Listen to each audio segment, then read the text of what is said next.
The first punch never landed. That was the part nobody in that gym would ever forget. Not the knockout, not the silence that followed. It was the half second before any of it happened, when 26-year-old Dale Weaver, undefeated, 22-0, cameras already rolling behind him, wound up a right hand aimed at a 50-year-old janitor's jaw like he was swatting a fly off a countertop. And the janitor didn't flinch. He didn't raise his gloves. He didn't step back. He watched the punch come the way a man watches a bus he already knows he's going to miss. Calm, almost bored, and at the very last inch, before Dale's knuckles ever touched skin, the janitor's head simply wasn't there anymore. What happened over the next 41 seconds put 6 people in that gym into a stunned, dead silence they wouldn't shake for days. Phones stayed raised. Nobody screamed. Nobody cheered. A promoter named Wade Colton, who'd walked in that morning expecting 15 seconds of viral humiliation footage of an old mop pusher getting flattened for content, lowered his phone halfway through the clip because even he understood, somewhere in his gut, that he was filming something he didn't have a name for yet. Dale Weaver hit the canvas. He did not get back up, and the man standing over him, gray at the temples, breathing slow and even like he'd just finished stretching instead of fighting, reached down, picked up a bucket of dirty mop water, and walked back toward the supply closet like nothing had happened at all. Nobody in that gym knew his real name yet. They would. But 3 weeks before that moment, nobody at Ironclad Boxing Gym could have told you the janitor's first name, let alone guessed what he used to be. Nathan Bricker had worked the night shift at Ironclad for 14 months by then. He came in after close, swept the mats, wiped down the bags, bleached the mouthguard trays nobody else wanted to touch, and left before the first fighters showed up for morning rounds. He wasn't unfriendly, he just wasn't there, in the way people are there when they want to be noticed. He answered when spoken to. Morning. He never started a conversation. He where had are a the extra limp in reps? his left leg that got worse in cold weather and better by afternoon, and when anyone asked about it, he said the same 3 words every time. Old car wreck. Old car wreck. It wasn't true, but it was easier than the truth. And nobody pushed, because nobody at Ironclad thought there was anything underneath the surface worth pushing for. To them, Nathan Bricker was just the quiet guy who cleaned up after them. A little slow-moving, a little old, somebody you were polite to and never thought about again once you walked out the door. Sal Ferraro, who owned the gym and had run it since before most of his fighters were born, thought there might be more to it. Sal had done 2 tours in Vietnam before he ever laced up a glove for money, and there was something about the way Nathan moved through a room, always aware of the exits, always positioning himself so nothing could come up behind him, always still in a way that wasn't relaxation. It was readiness, that reminded Sal of men he used to know. Men who didn't talk about what they'd done. Men who flinched at sounds nobody else noticed. Sal never asked. He figured if Nathan wanted to talk, he would. In the meantime, he made sure Nathan had a key, a fair wage, and nobody bothering him too much. That last part was getting harder to guarantee. Before we get back to the story, where in the world are you watching from? Drop your city or country in the comments. I love seeing where everyone is tuning in from. And if you're enjoying the story, subscribe and turn on notifications. You won't want to miss what's coming next. Dale Weaver was the best thing to happen to Ironclad in a decade, and he never let anyone forget it. 22-0, a regional title. A promoter, Wade Colton, who'd started showing up to Dale's sparring sessions with a ring light and a phone gimbal, building a following off short clips of Dale destroying local competition, captioned things like "small town," "big problem," and "they didn't stand a chance." Dale liked being looked at. He needed it, actually, in a way he couldn't have explained even if someone had asked him directly. His father had fought out of this same gym 25 years earlier, a middleweight with real talent and a wall full of local trophies that meant nothing outside a 100-mile radius. and Dale had grown up watching that man drink himself into a recliner every night, rehashing fights nobody remembered. Dale had promised himself, somewhere around age 12, that he would not become his father, that he would be the one who got out, the one whose name meant something beyond this town's limits. Wade Colton understood exactly how to use that fear. Regional promoters don't sign guys with boring footage, Wade told him more than once.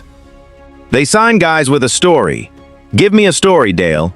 So when Dale noticed the gym's night janitor moving a stack of weight plates one afternoon, noticed the way the old guy caught a rack that had started to tip, one-handed, faster than Dale's own trained reflexes could have managed, and set it down like it weighed nothing, something about it needled him. It didn't fit.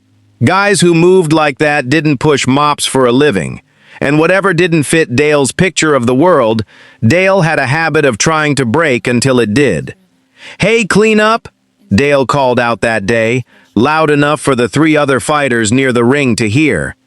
"You moonlighting as a strongman or something?" Nathan didn't look up from the bag rack he was straightening. "Just doing my job." "Nah, that was fast, man. Like unnaturally fast." Dale grinned at his friends, playing to them now. "You used to fight or something? What? Church league boxing? Y'all got a geriatric division?" A couple of the younger fighters laughed. Nathan said nothing. He finished with the rack and moved toward the next thing on his list.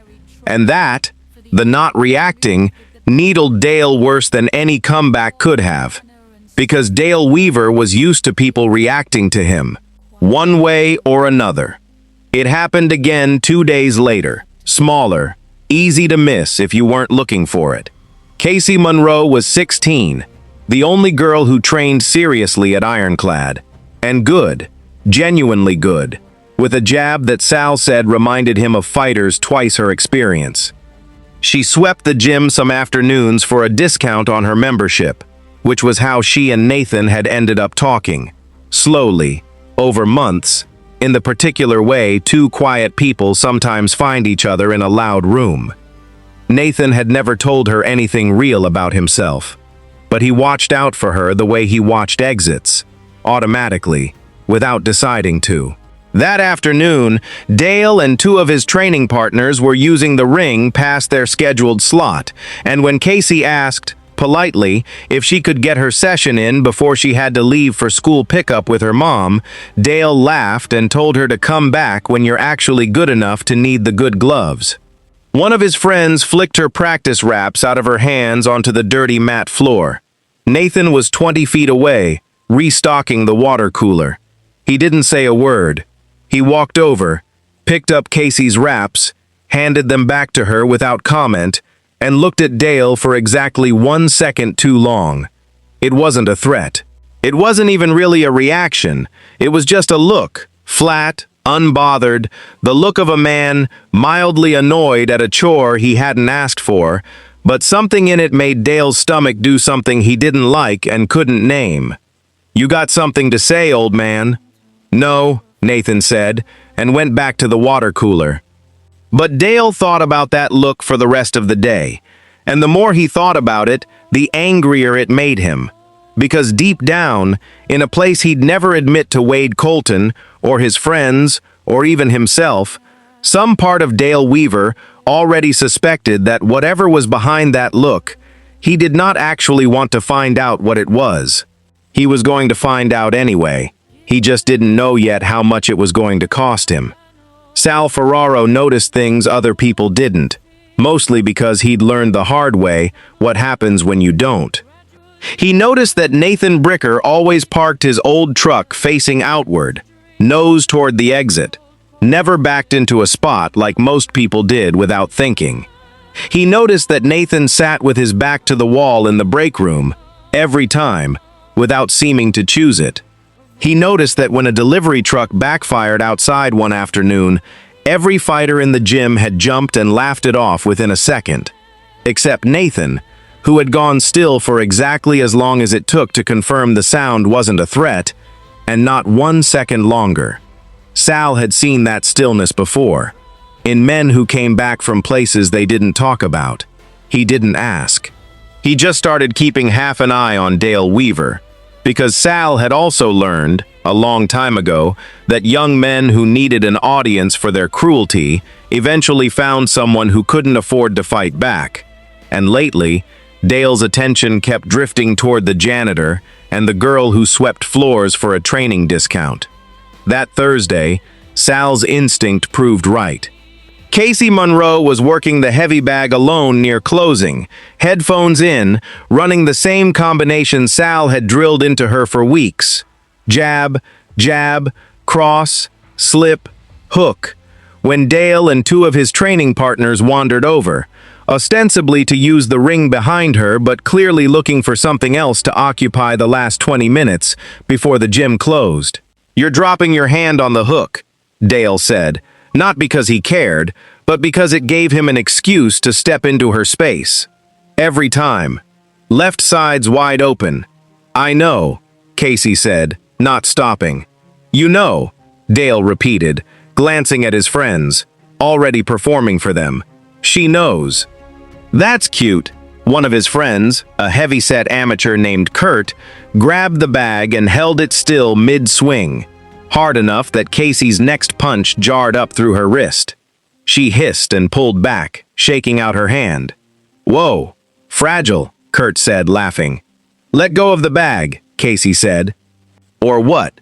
Nathan was across the gym, coiling extension cords for the industrial floor buffer, when he heard the exchange shift in tone. Not louder, just sharper.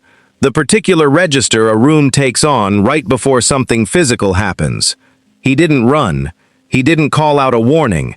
He simply set the cord down, crossed the floor at an unhurried pace that somehow covered the distance faster than it should have, and put himself between Casey and the three of them before Kurt had finished his sentence. "She asked you to let go," Nathan said. Kurt let go of the bag. Not out of politeness, out of the same instinct that makes a dog back off from something it can't quite identify as a threat, but recognizes as wrong anyway. Nathan wasn't tall.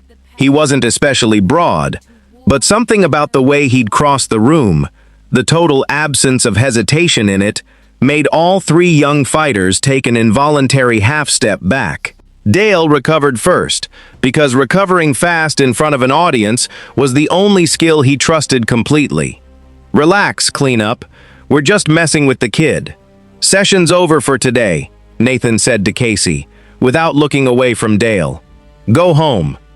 Casey, who did not appreciate being spoken for, opened her mouth to argue, and then saw something in Nathan's face she'd never seen there before. Not anger. Something quieter and heavier than anger, sitting just under the surface like water under thin ice. She closed her mouth, grabbed her bag, and left. Dale watched her go, then turned back to Nathan, grinning like he'd won something. "You're real protective of her. Kind of weird, actually. Old guy, teenage girl. Careful," Nathan said.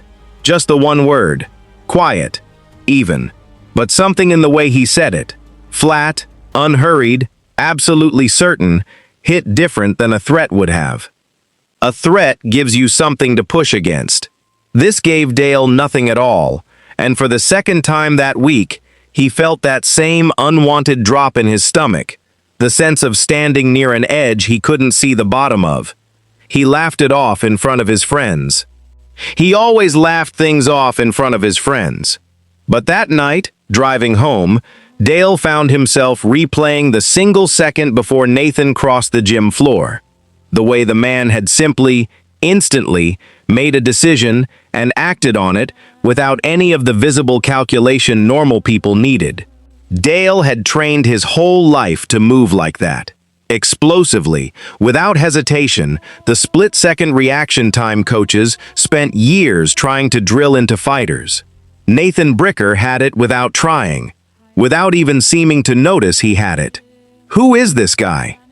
Wade Colton asked him almost the exact same question 2 days later, except Wade asked it with a phone already in his hand. Wade Colton had built his entire career on recognizing a story before anyone else did, and by his own account, he had never once been wrong about which stories would travel.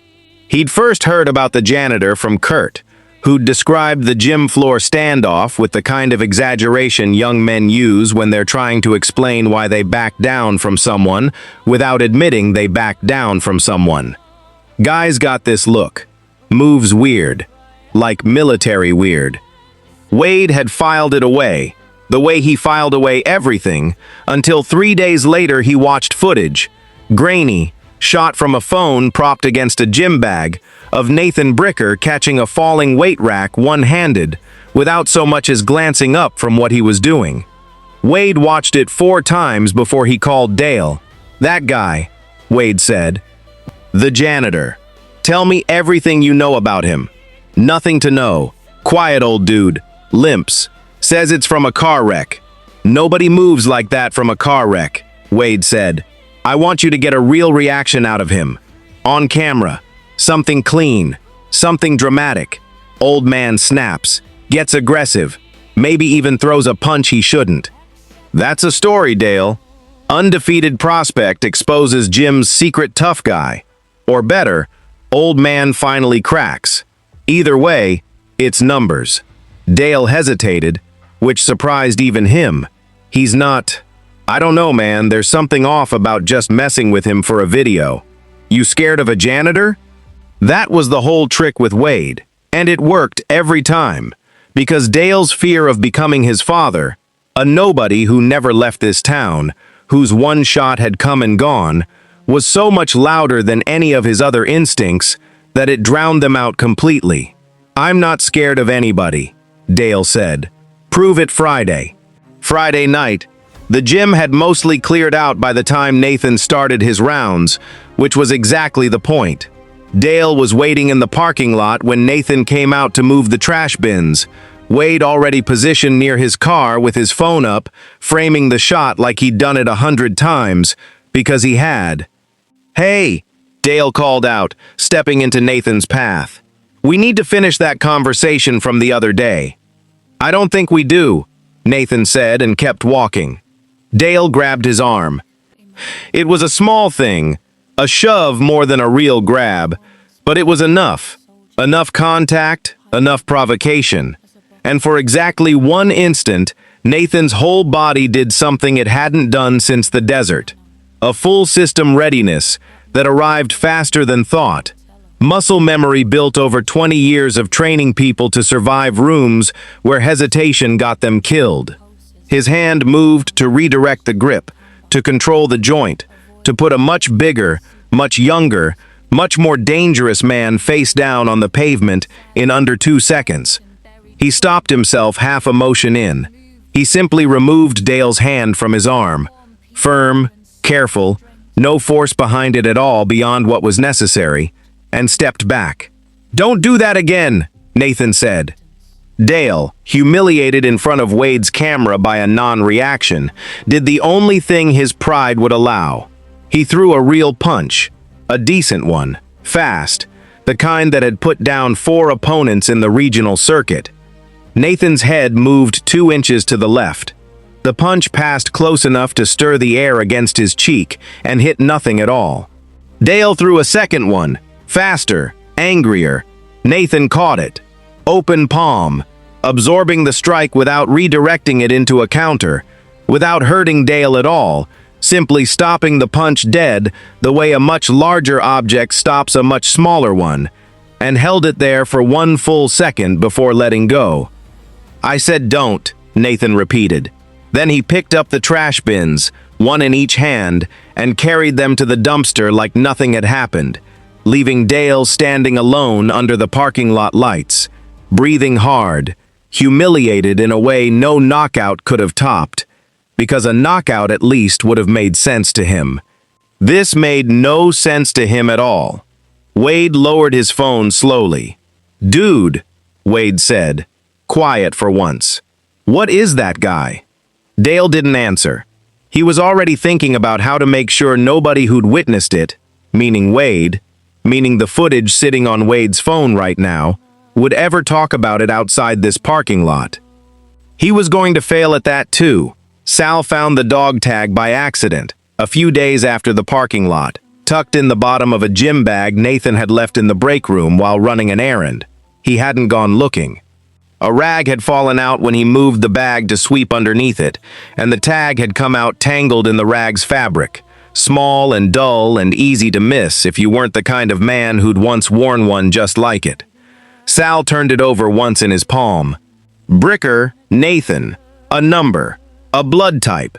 Below the name, stamped smaller, a unit designation Sal didn't recognize but knew, on site, wasn't the kind handed out to cooks and clerks.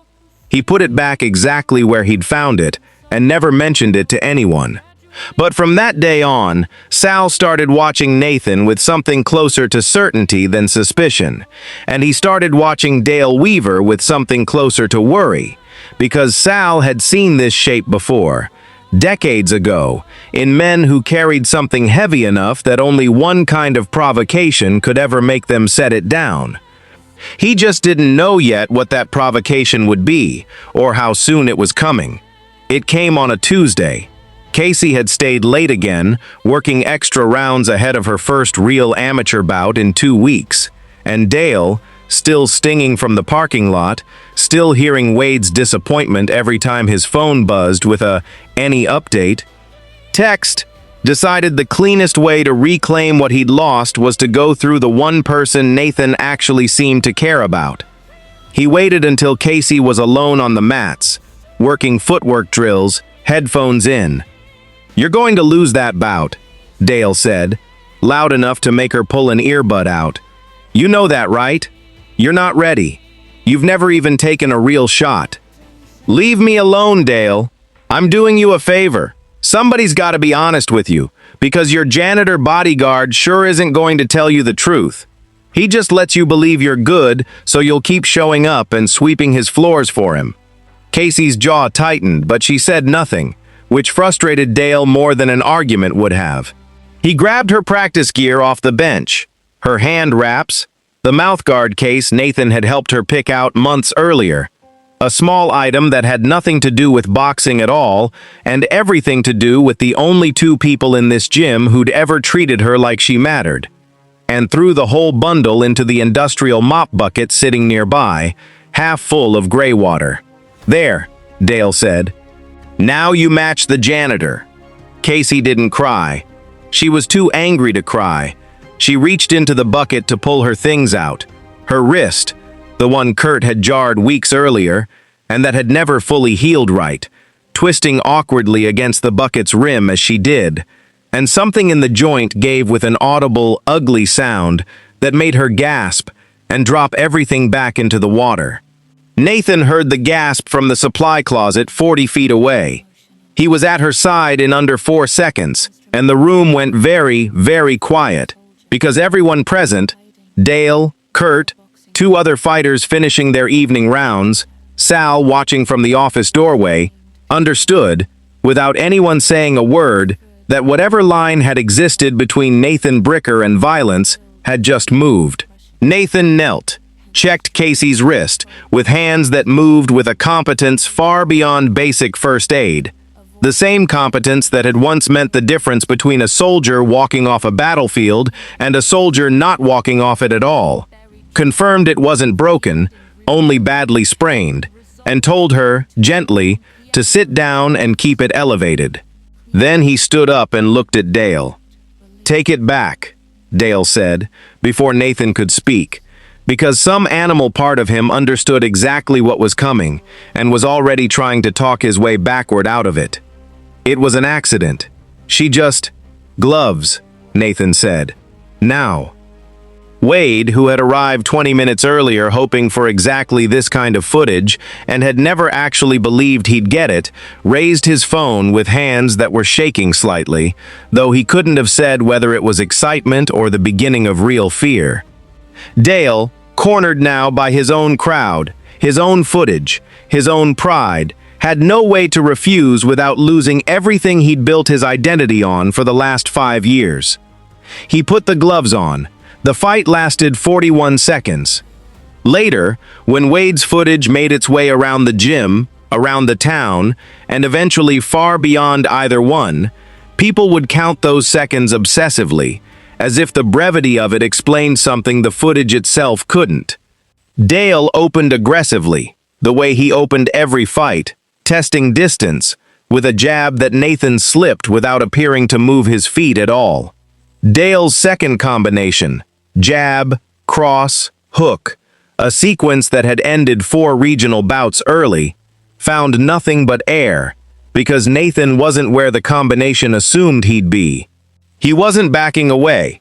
He was rotating, small, precise adjustments of angle that put him perpetually just outside the arc of Dale's power while never retreating far enough to look like he was running. It didn't look like fear. It didn't look like defense even. It looked like geometry. 20 seconds in, Dale, younger, faster on paper, 22-0, began to understand, somewhere underneath the adrenaline, that he was not in a boxing match. He was in something else entirely, something his training had no answer for, because his training had prepared him to fight other boxers, and the man in front of him wasn't fighting like a boxer at all. He was fighting like someone whose entire education had been built around a single question: how do I end this as fast and as controlled as possible? A question sport had never needed to ask him, because sport had rules, and judges, and rounds. At 31 seconds, Dale threw a wild overhand right, off balance, more panic than technique. Nathan slipped inside it, closed the distance Dale had spent his whole career learning to control, and put him down with a single short hook to the body that folded him at the middle before a second, precisely placed shot to the jaw took the fight the rest of the way out of him. Dale hit the canvas. He did not get back up. The gym went silent in exactly the way it had in the moment. Nobody there yet understood they were living inside a memory that would open the entire story. The cold open circling back, closing the loop, the promise of the title finally, fully paid. Nathan stood over him for one long moment, breathing slow and even, the same stillness Sal had noticed in him for 14 months, finally making complete sense to everyone in the room at once. Then he looked down at his own hands, gloved, closed into fists that had just done something he'd sworn 5 years ago he would never let them do again, and something crossed his face that had nothing to do with victory at all. He picked up the bucket of mop water and walked back toward the supply closet. Behind him, nobody moved, nobody spoke, and Wade Colton, still holding his phone, still recording, realized he was no longer looking at content. He was looking at a story that was about to become much bigger than he could control. The alarm on Nathan's phone buzzed at 2:14 a.m. Not a real alarm, just the motion sensor app he'd quietly installed on the supply closet's old security camera months ago, a habit left over from a life where he never slept, without knowing who could reach him and how fast. He was at the gym in 6 minutes. Truck lights off for the last quarter mile. 2 men were already inside. He heard them before he saw them. A locker door forced open, a zipper, the specific unhurried confidence of men who'd been told the building would be empty. He moved through the side entrance without a sound, past the ring, past the bag rack, and found them in the break room going through the shelf where he kept his old gym bag. One had it open on the table. The dog tag was in his hand. "Put it down," Nathan said. The first man swung a flashlight at his head on reflex. Nathan took the wrist, turned it, and put him into the lockers hard enough to end the fight in one motion. But the second man was already moving, a knife opening with a soft click that Nathan felt more than heard, muscle memory answering before thought could. For half a second, the break room disappeared. Dust. A door that wouldn't sit right on its hinges. A voice over the radio saying clear, clear, too fast, not checked properly. He blinked and he was back. The knife 6 inches from his ribs, his own hand already redirecting the man's arm past him and into the wall with enough force to make him drop it. He didn't finish it the way he could have. He pinned the man face down against the break room table instead, knee across his shoulder blades, and held him there, breathing harder than the fight itself should have made him breathe. "Who sent you?" Nathan said. Neither man answered. Both were gone, flashlight man limping, knife man cradling his wrist, before Sal's headlights swung into the lot 2 minutes later, Sal having gotten the same camera alert and broken every speed limit in town getting there. Sal found Nathan sitting on the break room floor, dog tag back in his fist, staring at nothing. "They weren't after cash," Sal said, looking at the ransacked shelf. "They were after that." "They were after proof," Nathan said quietly. "Somebody wants to know exactly who I am before they decide what to do about it." He didn't have to guess who. Sal turned the tag over once more before handing it back. "You should know something about Wade, since you're clearly in whatever this is now. Boxing promotion doesn't pay for the car he drives.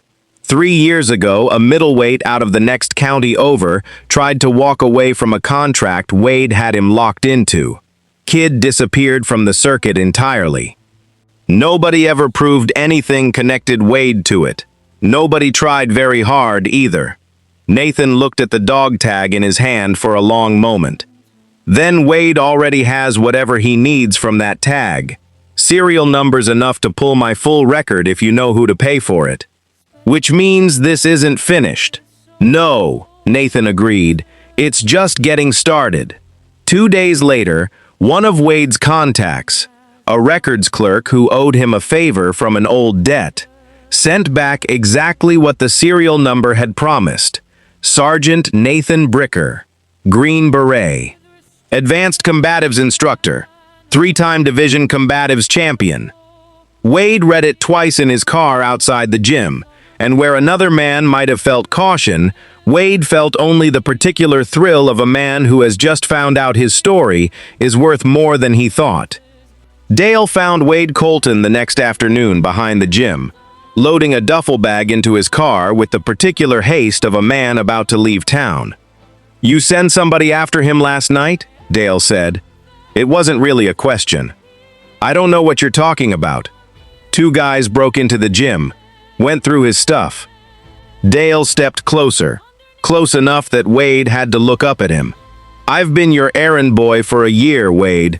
I let you point a camera at me for content. I didn't sign up for whatever this is." Wade's smile didn't reach his eyes. "You signed up for exactly this, the day you let me film your life for clicks, Dale. You don't get to be surprised now that the story's bigger than you." He shoved past Dale toward his car, and that was when the second car, one Dale didn't recognize, pulled into the lot fast enough to throw gravel, 2 men getting out before it had fully stopped. The same 2 men from the night before, angrier now, one of them still favoring the wrist Nathan had wrenched. They weren't there for Wade. They were there because Wade hadn't paid them for a job that had gone wrong, and men like that didn't wait politely for a refund. Dale had never been in a real fight outside a ring, with padded gloves and a referee 3 feet away. He found out in the next 90 seconds exactly how different it was. No rules, no clean angles. A fist that caught him under the eye before he'd even fully processed that a fight was happening. He went down once, got back up out of pure stubbornness, and was still hopelessly outmatched when Nathan came around the corner of the building at a dead run, alerted by Sal, who'd seen the car peel out from the gym's front window. Nathan put the wrist-favoring man down first, fast, no wasted motion. The second one turned on Nathan with a length of pipe he'd grabbed from the trunk, and Dale, blood in his eye, did something that surprised even him. He grabbed the man's arm from behind. It cost him an elbow to the jaw that put him back on the ground, but it cost the attacker the half-second of distraction Nathan needed to close the gap and finish it. Both men were gone, literally, running for the tree line behind the lot, before Sal reached them with his phone already dialing. Dale sat against the wall, blood on his shirt, staring up at Nathan like he was seeing him for the first time, in a way that had nothing to do with the boxing match at all.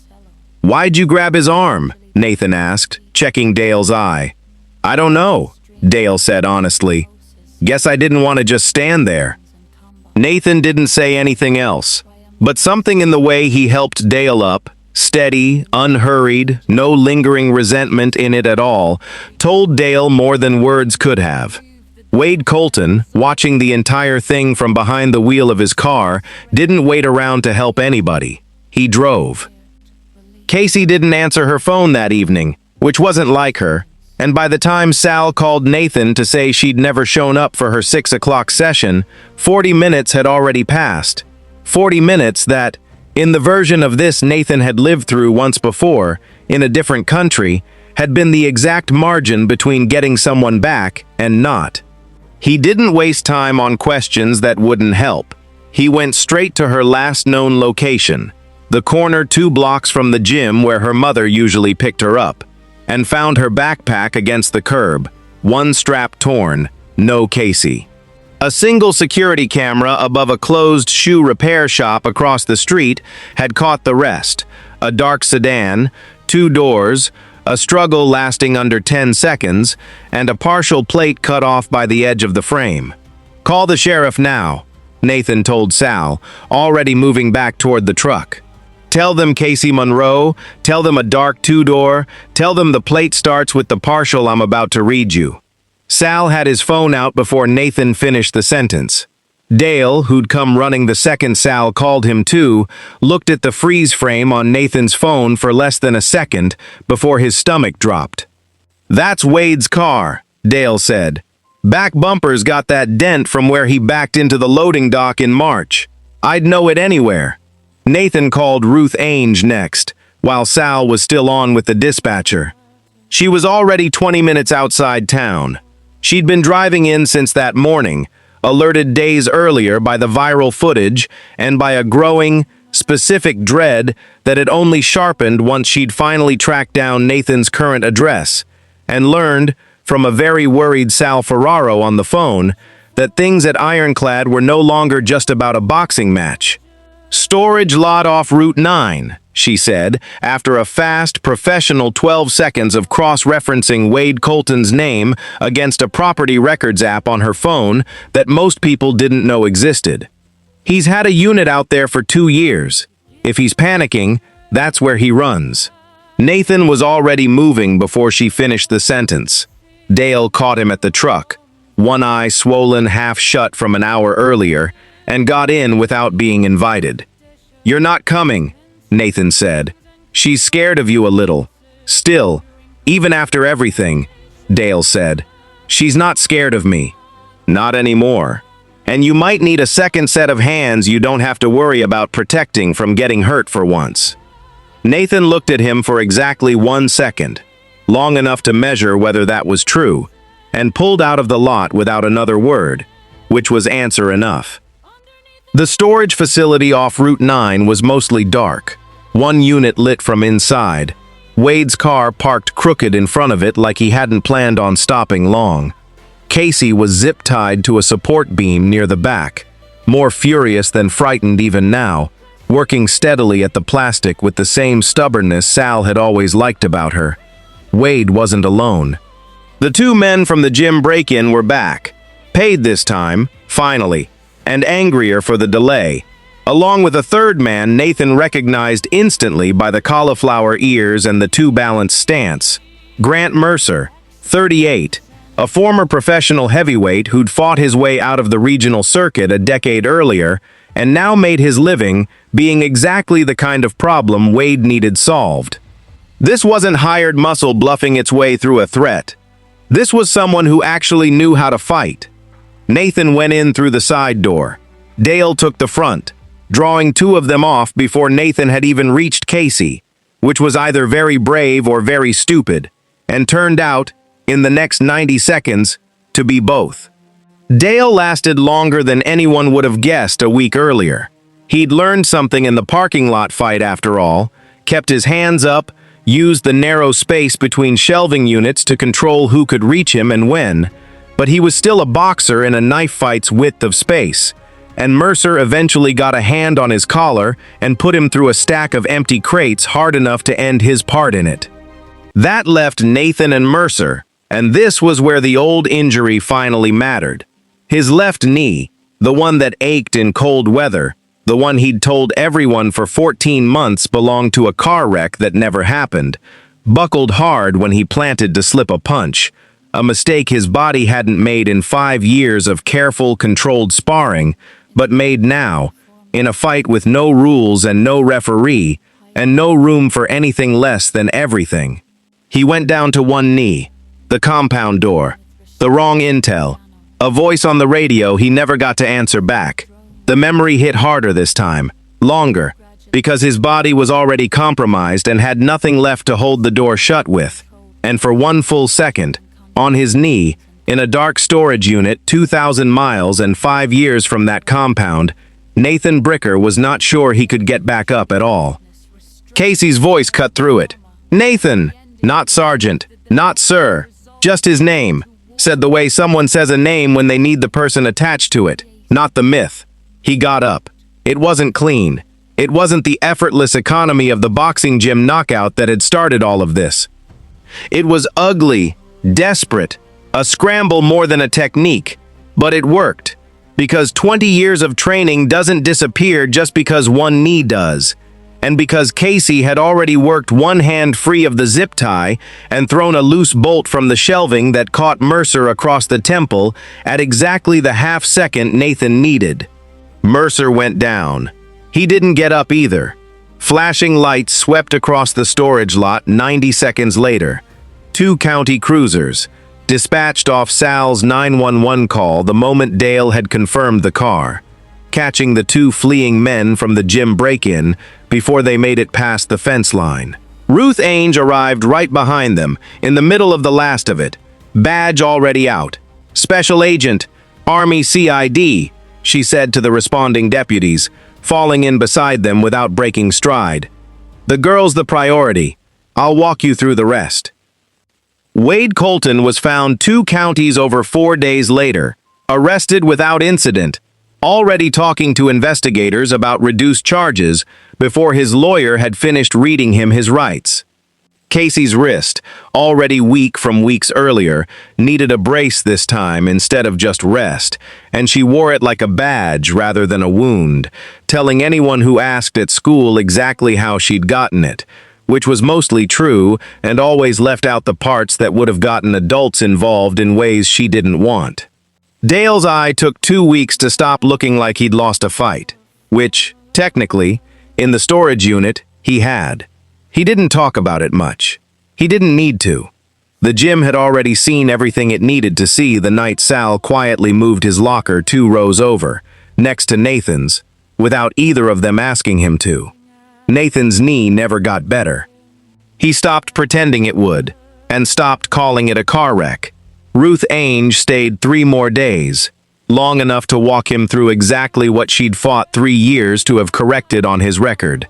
A single sentence, buried in a report nobody but the 2 of them would ever read carefully, that moved responsibility for the failed intel off his name and onto the one it had always belonged to. She told him standing in the gym parking lot, in under 2 minutes, because that was how long it took to say it, and neither of them needed it stretched out any longer than that. "Doesn't undo anything," she said. "No," Nathan agreed. "But it's still true. That's enough." He kept working at Ironclad. Sal stopped introducing him as the janitor sometime around the 3rd week after the storage unit and started introducing him instead as the man who ran Tuesday's advanced class. Dale co-teaching it now, badly at first, then less badly, learning patience from the one man in his life who'd never once needed to raise his voice to be obeyed. Some nights, closing up long after everyone else had gone, Nathan still checked the exits out of habit, still sat with his back to the wall, still carried, in some permanent quiet way, the same readiness he'd carried long before anyone here knew his name. It didn't feel like hiding anymore. It just felt like staying ready for whatever came through the door next, and for the first time in 5 years, he wasn't afraid to find out what that might be. Don't leave yet. 2 more incredible stories are waiting for you. Tap the next video, subscribe, and turn on notifications for more powerful stories. And drop your city below. I want to know where you're watching from.